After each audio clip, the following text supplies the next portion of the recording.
Estamos en 1816. Hace ya 6 años que la Revolución de Mayo había terminado con el virreinato del Río de la Plata y había empezado con la Guerra de la Independencia. Durante esos 6 años tuvimos un arranque, digamos, accidentado. ¿Cómo, mi amor? Si bien tuvimos algunos éxitos como recuperar el control del río Paraná, liberar Montevideo y defender más o menos bien la frontera norte del país, también habíamos tenido bastantes fracasos. El principal de ellos, probablemente, que pasada la revolución seguíamos sin un gobierno estable, sin declarar la independencia y sin un plan real para derrotar a los realistas. Ese último punto se empezó a arreglar en 1812 cuando San Martín volvió de Europa a hacerse cargo del quilombo. En poco tiempo logró ordenar nuestro frente militar y empezar a diseñar un plan para liberar para siempre a nuestro país. La situación era la siguiente: los españoles seguían controlando todo el territorio de Chile y Perú. En Perú estaba el centro neurálgico del poder español y desde ahí podían fácilmente bajar y recuperar el control del virreinato. Para colmo, en 1814 el rey Fernando VII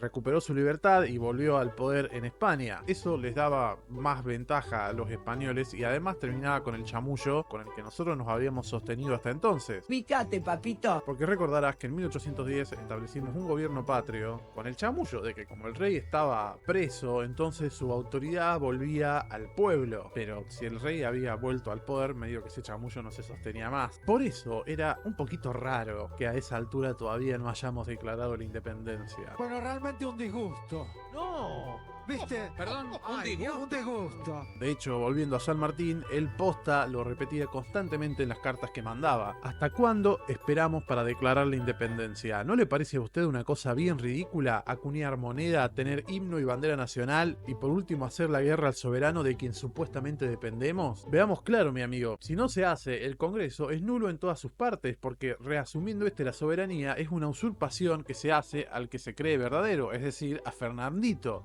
Boludo, qué gracioso que San Martín le decía Fernandito al rey de España. A partir de ahora voy a hacer lo mismo, ya fue. Pero bueno, ¿por qué no habíamos declarado la independencia? Mirá, hashtag es más complejo. La versión corta es que es culpa de los porteños. Toda esta gente que juega a hacerse los éticos y son patéticos. La versión larga es que había una trama muy intrincada de cuestiones políticas e internas no resueltas que atentaban contra la posibilidad de declarar la independencia. Como dije antes, nosotros estuvimos todo ese tiempo sin un gobierno establecido. Tuvimos primero las juntas de gobierno, después pasamos a triunvirato, después un director central que concentraba todo el poder. En el medio de 1813 hicimos una asamblea que casi declara la independencia, pero no hubo forma.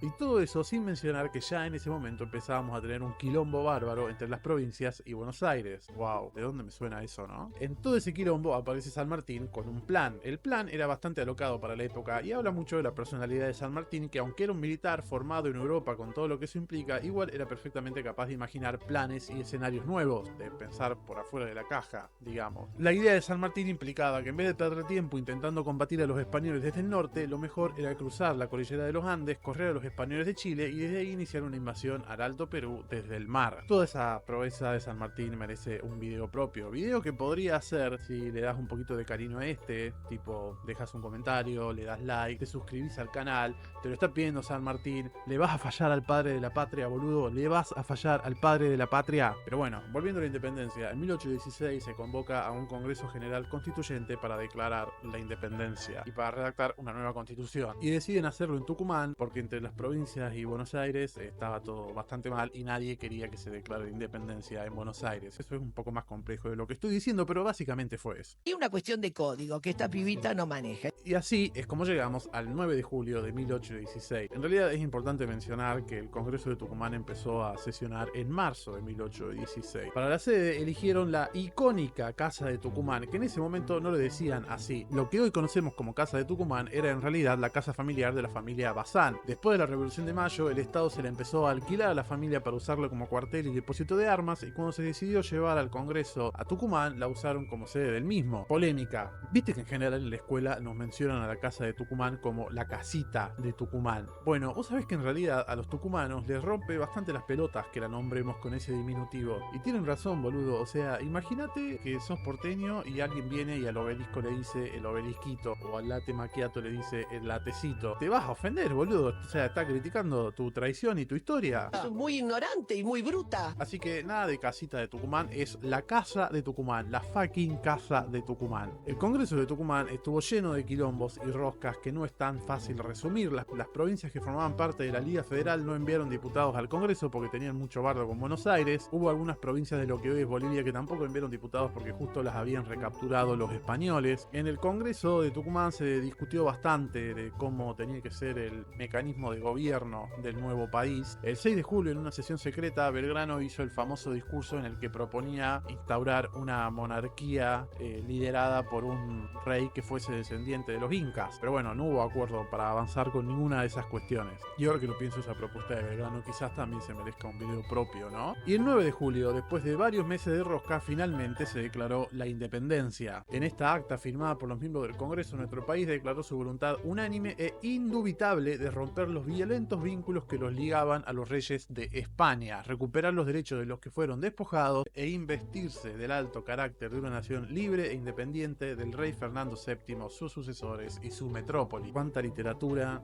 en nuestra declaración de la independencia, boludo. Y bueno, después de ese día Fernandito estaba chao. Me voy porque sos bomba. Llegaste, María, tranqui. Después de la declaración de la independencia, nuestro país empezó a transitar oficialmente el camino a ser una nación soberana. San Martín empezó su expedición a Chile, mientras acá nos seguimos peleando entre nosotros un tiempo más que fueron varias décadas, pero bueno. Como suele pasar a veces con nuestros lugares históricos, la Casa de Tucumán sufrió bastante abandono luego de alojar al Congreso. De hecho, recién en 1940 la empezamos a recuperar y a renovar y a darle la bola que se merece. Y nuestra declaración de la independencia pasó algunos años hasta que otros países empezaron a reconocerla oficialmente. Estados Unidos nos reconoció en 1822, el Reino Unido lo hizo en 1824 y los españoles nos reconocieron recién en 1863. Lo que se dice: ¿cómo te cuesta soltar, amiga, Pero en realidad, estrictamente hablando, el primer país en reconocernos fue el Reino de Hawái en 1818. Y seguramente me vas a preguntar, pero Nacho, ¿por qué Hawái?